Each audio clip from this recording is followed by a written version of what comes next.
നമ്മളെ തിരിച്ചറിയണം, നമ്മുടെ ഐഡന്റിറ്റി തിരിച്ചറിയണം, നമ്മുടെ ആപ്റ്റിറ്റ്യൂഡ് മനസ്സിലാക്കണം, നമ്മുടെ കഴിവുകൾ തിരിച്ചറിയണം.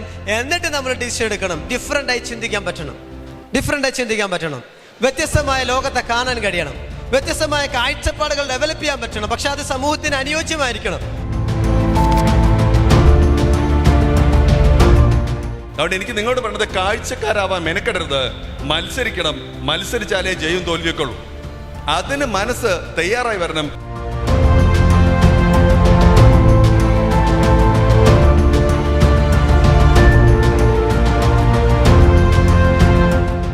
മുമ്പ് SLC പരീക്ഷയുടെയും +2 പരീക്ഷയുടെ ഒക്കെ ഫലം പുറത്തു വരുമ്പോൾ മലപ്പുറം ജില്ലയുടെ സ്ഥാനം 14ാം സ്ഥാനത്തായിരുന്നു.